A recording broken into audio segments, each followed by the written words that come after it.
Israel और फलस्तीन के बीच Gaza सीमा पर फाइटर जेट और हेलीकॉप्टर्स के हमले बढ़ते ही जा रहे हैं।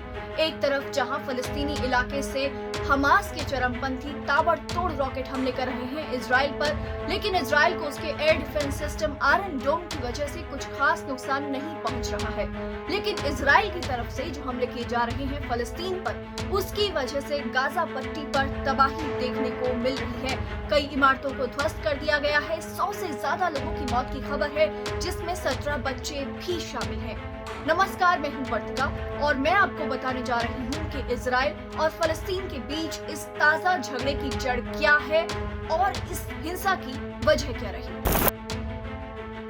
यहूदी बहुल इजराइल और मुस्लिम बहुल फलस्तीन के बीच यरूशलेम को लेकर झगड़ा है और इजराइल ने कई फलस्तीनी इलाकों पर कब्जा कर लिया है।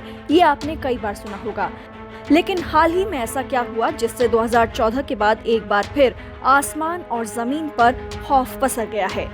पिछले हफ्ते यरूशलेम की अल-अक्सा मस्जिद में नमाजियों पर इजरायली सुरक्षा बलों के हमले के बाद भड़की हिंसा अब जंग की तरफ बढ़ती नजर आ रही है। गाजा की सीमा पर इजराइल ने अपने सैनिकों को जमीन से लड़ने के लिए भेज दिया है। इजरायली हमले की आशंका के चलते गाजा में कई लोग अपने घरों को छोड़कर जा रहे हैं। अब तक दोनों गुटों के बीच लड़ाई हवाई हमले और रॉकेट दागने तक सीमित थी, लेकिन अब इजराइल ने जमीन पर अपने सैनिकों को लड़ने के लिए भेज दिया है, जिससे जंग की आशंका और तेज हो गई है। आपको बता दें कि 1967 में 6 दिन तक चले युद्ध के बाद इजराइल ने फलस्तीन से यरूशलेम के पूर्वी हिस्से छीन लिए थे। इसी को याद करते हुए इजराइल यरूशलेम डे मनाता है। जिन इलाकों पर इजराइल ने कब्जा किया था, आज उन इलाकों में 40% फलस्तीनी रहते हैं। इन्हें इजरायली निवासी तो माना गया, लेकिन चुनाव में खड़े होने जैसे बहुत से नागरिक अधिकारों से दूर रखा गया। इस बार जब रमजान शुरू हुए तो इजराइल की पुलिस ने फलस्तीनी नागरिकों को पुराने शहर बाब अल अमूद में नमाज के लिए जाने से रोका। कुछ दिन बाद ये रोक हटा ली गई, लेकिन पुराने शहर के पहाड़ी इलाके शेख जर्राह में तनाव बना रहा। यहाँ पर 4 फलस्तीनी परिवार यहूदी बस्तियां बसाने वाले समूह नहाव शोमरोन द्वारा घर से बेदखल किए जाने के प्रयासों के विरोध में संघर्ष कर रहे हैं। मामला सुप्रीम कोर्ट में है। पिछले साल नवंबर में ही एक दूसरा सेटलर ग्रुप एटरेट कोहिनिम इजरायली अदालत से 87 फलस्तीनियों को घर से बेदखल कराने का आदेश लेने में सफल रहा था। इजरायली कानून के मुताबिक अगर कोई यहूदी ये साबित कर देता है कि 1948 से पहले उसके पास किसी प्रॉपर्टी का अधिकार था, तो वो उसे दे दी जाती है, लेकिन फलस्तीनियों को ऐसा कोई अधिकार नहीं है। साल 2002 में 43 फलस्तीनियों को मुस्लिम इलाकों से अदालत के आदेश के बाद बेदखल कर दिया गया था।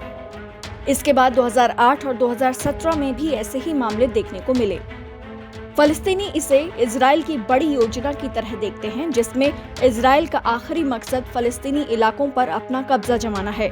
पहले इजराइल के लिए यरूशलेम की सीमाओं के विस्तार का मतलब था कि शहर के बाहर पूर्वी दिशा में यहूदी बस्तियां बसाना, लेकिन पिछले 1 दशक में इजरायली सरकार के समर्थन पाए राइट विंग ग्रुप्स पूर्वी यरूशलेम में फलस्तीनी इलाकों में अपनी मौजूदगी बढ़ाने के प्रयास करते रहे हैं।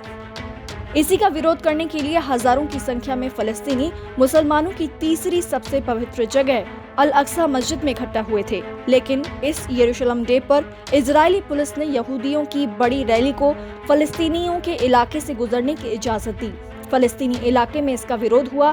पुलिस ने कुछ फलस्तीनी युवाओं को गिरफ्तार कर लिया, लेकिन इजरायली पुलिस यहीं नहीं रुकी। उसने रमजान की नमाज के दौरान अल-अक्सा मस्जिद में घुसकर शांतिपूर्ण तरीके से विरोध कर रहे फलस्तीनियों पर कार्रवाई की, रबर बुलेट दागी, और इसके बाद जो हुआ वो हमारे और आपके सामने है। इजराइल ने गाजा की सीमा पर लड़ाकू सैनिकों को मुस्तैद कर दिया है और जमीनी स्तर पर भी तैयारियां जोरों से चल रही हैं। इजराइल की इस तैयारी ने गाजा और इजराइल के बीच 2014 और 2008-9 के संघर्षों की याद को फिर से ताज़ा कर दिया है।